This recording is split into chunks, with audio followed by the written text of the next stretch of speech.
আসসালামু আলাইকুম রহমতুল্লাহি ওয়া বারাকাতুহু। যে ছাত্রদের হাত ধরে আমাদের নতুন একটা বাংলাদেশ আমরা পেয়েছি, এই ছাত্ররা দেখেন একটি বিদ্যালয়ে এসে তারা আমরা আসলে এদেরকে ভুল না বুঝিয়ে তাদেরকে আমরা উৎসাহ দেব, এদের কাজকে আমরা উৎসাহিত করব। প্রিয় দর্শক থেকে দেখছি কখনো ভুল বুঝবেন না। তোমাদের অনুভূতিটা কি বলো তো? অনুভূতিটা কি? তোমরা স্বেচ্ছা কাজগুলো করছো স্বেচ্ছায়? হ্যাঁ, আমাদের কাজ করতে ভালো লাগতেছে। পরিবেশ সুরক্ষা থাকবে, পরিবেশ ভালো থাকবে, আমাদের বাচ্চারা অনেক মানে এটা স্বেচ্ছাশ্রম দিচ্ছ তোমরা? হ্যাঁ, আমরা তোমাদের এটা কতদিন চালাবা তোমরা? এটা আমাদের নতুন বাংলাদেশকে সাজাতে আর কতদিন লাগবে? আমাদের এই যে সংস্থাটা স্যার, আমরা যতদিন আছি আমাদের সংস্থাটা থাকবে। সংস্থা বলতে আমাদের একটা হেল্পম্যান অ্যাসোসিয়েশন আছে। হেল্পম্যান অ্যাসোসিয়েশন।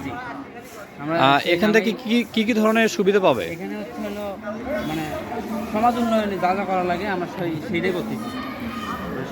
আচ্ছা, গরিব দুঃখীর পাশে দাঁড়ানো, কোনো সংকটকালে উপস্থিত হওয়া। তো আমরা প্রত্যাশা রাখি তোমরা ছাত্র সমাজ তোমরা সচেতন থেকেও। আমার কথা যে কার প্রতি অন্যায় না করে তোমাদের সততা নিয়ে বিশ্বাস নিয়ে এগিয়ে যাও। যেখানে তোমরা যাবে তোমাদের যেন ইউনিটি ভালো থাকে, ঐক্য যেন ভালো থাকে। হ্যাঁ স্যার, আমরা আমাদের থেকে কাজ করতেছি। এখন আপনাদের সহযোগিতা সাহায্য আমরা কামনা করছি। অবশ্যই আমরা যারা নাগরিক আছি, প্রবীণ নাগরিক আছি, আমরা তোমাদের পাশে ছিলাম, এখনও আছি, ইনশাল্লাহ থাকবো, ভবিষ্যৎ থাকবো ইনশাল্লাহ। তোমরা কাজ চালিয়ে যাও। আচ্ছা,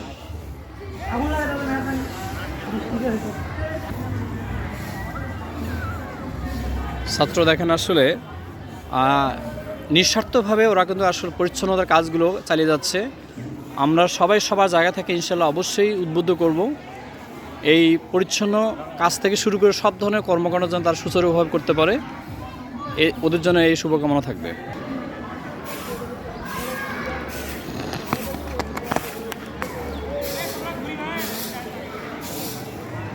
আমার নাম মোহাম্মদ সাগর মিয়া। আমি হচ্ছি এই সংগঠনের আর কি বর্তমান একজন সদস্য এবং সমন্বয়ক নাকি? হ্যাঁ, আমি আর কি বর্তমানে এই সংগঠনের সমন্বয়ক। তুমি কিসে পড়ছো এখন?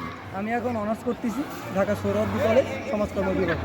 তাহলে তোমাদের এই সুন্দর পরিচ্ছন্ন কর্ম থেকে শুরু করে সব ধরনের কর্মকাণ্ড এভাবে চলতে থাকবে? জি ইনশাআল্লাহ। এক কথায় তোমরা কারোর প্রতি